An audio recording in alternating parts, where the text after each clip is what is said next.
Okey, saya nak jelaskan dulu benda ni tak ada kena-mengena dengan saya. Cuma soalan ni memang selalu timbul dekat Kapati. Isunya pasal budi badani RON95. Dari dulu lagi, PMX selalu cakap Golongan maha kaya tak patut dapat subsidi.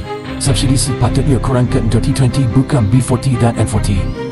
sekarang dengan budi 95, warga negara yang ada lesen memandu yang sah boleh beli RON95 pada harga RM1.99 seliter.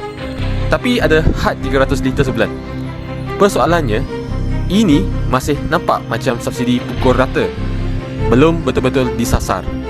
Padahal kerajaan dah ada data besar macam padu, LHDN, STR. Kalau satukan semua data itu, semak siapa betul-betul layak, lepas tu guna MyCard. Lagi senang.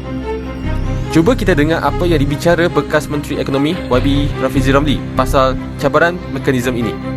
I think you have to dissect it to different two layer. Lapisan pertama ialah soal dasar. Adakah dasar untuk menyasarkan semula subsidi ini diperlukan negara ataupun tidak? I feel very consistent about it, bahawa we need to retarget. Kerana kalau kita buat blanket subsidi seperti ini, kita ada dua masalah besar. Satu adalah dari segi exposure kepada turun naik harga minyak mentah dunia yang menyebabkan kerajaan dan negara tidak boleh ditadbir dengan lebih tersusun kewangan. Kedua, seperti yang Iswari sebut tadi, actually the whole philosophy of blanket subsidi ni sebenarnya tidak adil. Kerana kalau sekarang berdasarkan household income and expenditure data over the years kan, keluarga T20 itu memang akan dapat 75% more dari keluarga B40.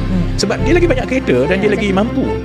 They simply consume more petrol as best as possible. Duit rakyat ni kita nak bagi kepada mereka yang lebih memerlukan, yang